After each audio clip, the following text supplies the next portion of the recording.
Hər vaxtınız xeyir olsun, dəyərli müəllimlər, müdavimlər. Mən Natəvan Cəmalzadə, kurikulum üzrə təlimçi. Hər birinizi salamlayıram.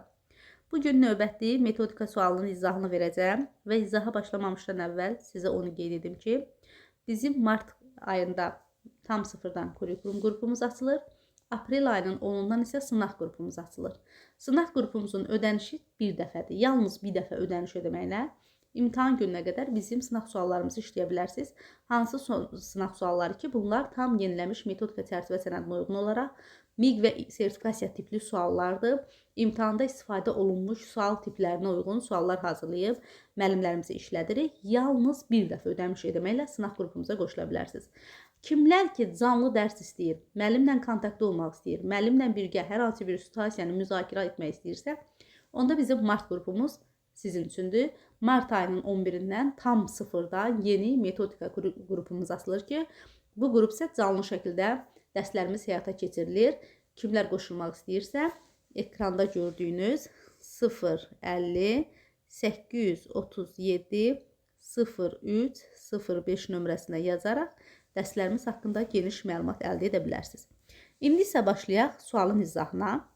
Müəllim coğrafiya dərsində litosfer mövzusunu tədris edir.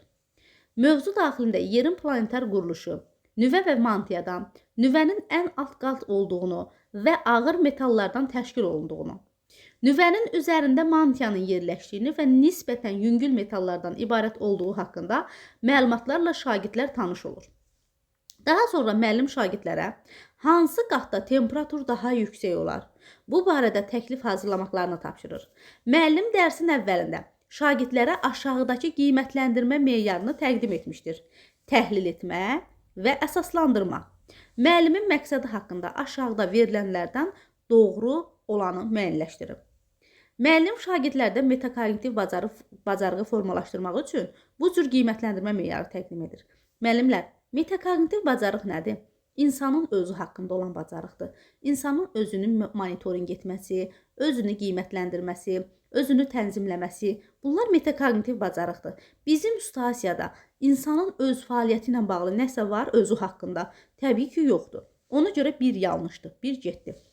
Müəllim şagirdlərdə idrak taksonomiyasının yuxarı təfəkkür səviyyəsini inkişaf etdirməkdədir. İdrak taksonomiyasını bilirik, aşağı təfəkkür səviyyəsi var, yuxarı təfəkkür səviyyəsi var. Xatırlamaq, anlamaq, tətbiq etmək aşağı, təhlil, dəyərləndirmək, yaratmaq isə yuxarıdır. Və təhlil etmək, əsaslandırmaq, taksonomiyanın dəyərləndirmək mərhələsinə uyğun gəlir. Bu da təbii ki, yuxarı təfəkkürü dəstəkləyirmi? Dəstəkləyir. 2 doğrudur, 2-ni götürürük. Müəllim şagirdlərdə müstəqil öyrənmək səriştəsi formalaşdırır. Müəllimlər, gördüyünüz kimi proses dərs müddətindədir və müəllim də formativ qiymətləndirmə meyarını öncədən şagirdlərə təqdim edib ki, təhlil etmə və əsaslandırma. Yəni, müstəqil öyrənəndə odur ki, sən gedib özün müstəqil şəkildə araşdırırsan, informasiya toplayırsan, o informasiyanı emal edirsən. Bu dərs prosesində olan deməli bir fəaliyyətdir ki, şagirdlər bildiklərindən istifadə edərək fikirlərini əsaslandıracaqlar, təhlil edəcəklər, təkliflərini irəli sürəcəklər. Ona görə burada müstəqil öyrənməlik bir şey yoxdur. Bu da getdi. Müəllim şagirdin təfəkkürünü inkişaf etdirməyə çalışır. Bəli, müəllim şagirdi tənqidi təfəkkürünü formalaşdırmağa, inkişaf etdirməyə çalışır.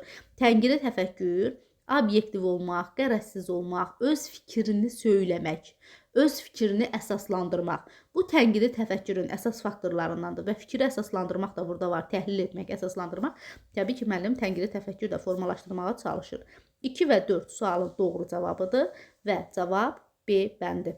Onu da qeyd edim ki, siz bizim YouTube kanalımıza abunə olaraq hər gün paylaşılan sınaq izahlarından və yeni salınmış mövzulardan xəbərdar ola bilərsiniz. Sağ olun, hər birinizə xoş dinləmələr, hər birinizə zehin açıqlığı arzulayıram.